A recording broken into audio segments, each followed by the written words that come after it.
राज्यों में सरकारें आप भले ही चुनते हैं, लेकिन कार्य वो किसके लिए करते हैं? अपनी कुर्सी के लिए। कुर्सी के साथ साथ डर, जो भौकाल केंद्र का उनके ऊपर होता है ना, उससे वो बाहर नहीं निकल सकते। और वही वही कारण है कि उत्तराखंड में विकास के नाम पर विनाश चल रहा है। उत्तराखंड हिमालय रेंज इसमें पड़ता है और Himalaya range young fold mountains की श्रेणी में आते हैं। सबसे कम उम्र के ये पहाड़ है और इनके साथ छेड़छाड़ करना बहुत ही खतरनाक है, मगर उसे किया जा रहा है क्योंकि केंद्र में बैठे बाबा जो हैं उनकी समझ में कुछ नहीं आता। उन्होंने देख लिया, ऑस्ट्रिया में गए, वहाँ पे देखा टनल है पहाड़ के अंदर, उन्होंने कहा टनल बनाओ। यहाँ वालों की हिम्मत नहीं कि कुछ बोल दें। मगर कितनी दुख की बात है कि ऊखीमठ में बहुत सारे लैंडस्लाइड्स हुए थे जिसमें बहुत सारे लोगों की मृत्यु हुई थी, करीबन 69, और ये रुद्रप्रयाग जिले में। उसके बाद उसकी स्टडी करी गई, एक रिपोर्ट बनी। रिपोर्ट का नाम है investigations in the area around Ukhimath in Rudraprayag district on the aftermath of landslide incidences of September 2012, a report. ये रिपोर्ट किसने बनाई थी? अधिकारियों ने, एक्सपर्ट्स ने।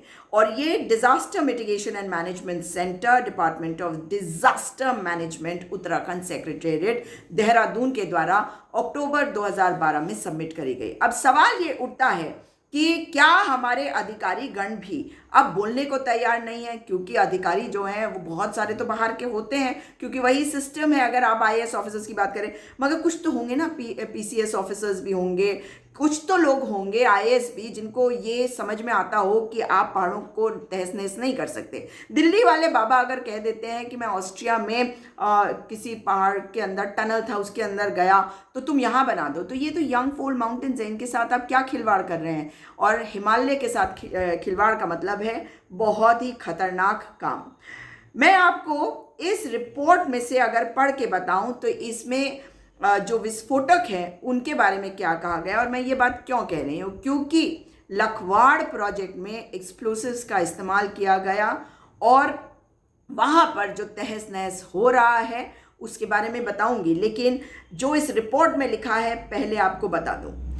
Ban on the use of explosives बिल्कुल क्लियरली लिखा है पेज नंबर 35 पर, और इसमें लिखा है use of explosives in the fragile Himalayan terrain for infrastructure developmental works introduces instability in the rocks and therefore use of explosives should necessarily be banned। इसको ban करा गया, मतलब हमारे यहाँ एक्सप्लोसिव्स का इस्तेमाल करके आप विकास कार्य के नाम पर तहस नहस नहीं करेंगे। अंग्रेजों ने भी यहाँ पर हाथ से काम करवाया था।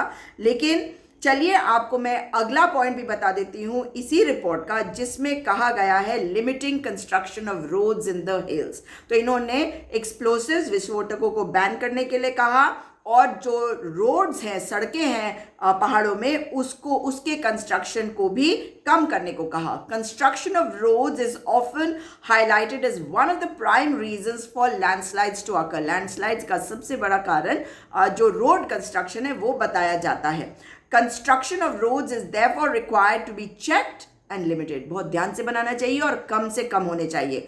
Alternative connectivity option such as ropeways would be better suited for the hills. तो रोपवेज फिर भी बेहतर है, लेकिन बहुत ज़्यादा कि हाँ हम यहाँ से वहाँ पहुँच जाए और सड़क जो है वो छोटी हो जाए, हमारा सफ़र कम हो जाए, इस कारण से आप सड़कों को बनाएं, ऐसा नहीं होना चाहिए।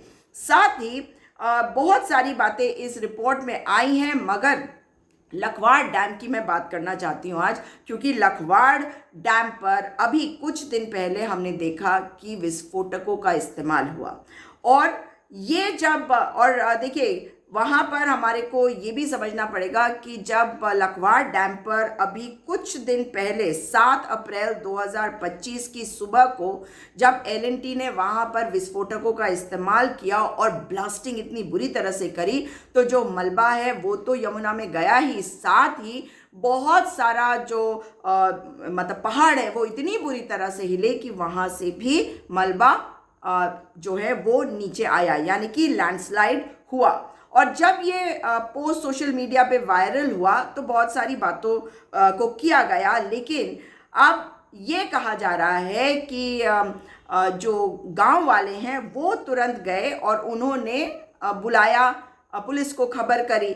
अब इससे ये पता चल रहा है कि जो CWC है या जो वन मंत्रालय है वो कोई कार्य क्यों नहीं कर रहा। आपको क्या दिखाई नहीं दे रहा कि आप क्या कर रहे हैं? भूपेंद्र यादव शायद इस मंत्रालय को देख रहे हैं, लेकिन क्या आपको दिखाई दे भी रहा है?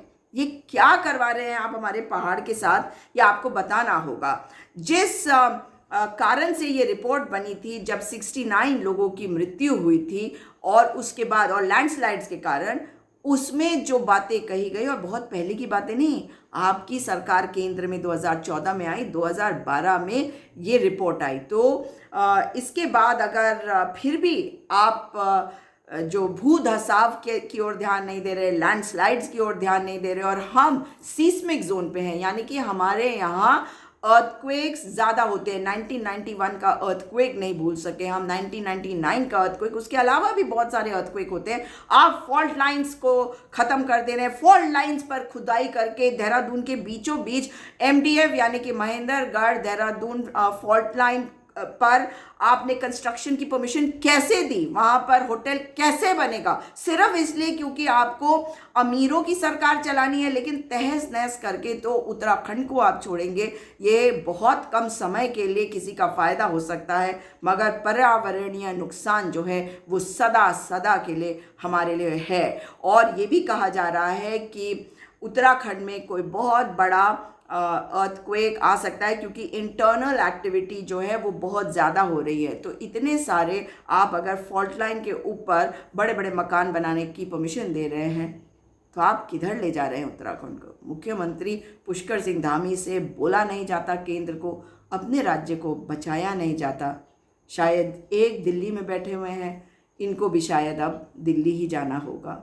हो सकता है इनके जाने पर दिल्ली वाले यहाँ आ जाए, वो भी नुकसान ही करेंगे, मगर क्या कहा जा सकता है। जब तक जनता नहीं बोलेगी तब तक इनका दिमाग ठिकाने नहीं आएगा। इसलिए अपने पर्यावरण के लिए, अपने उत्तराखंड के लिए बोलना शुरू करिए, बोलिए।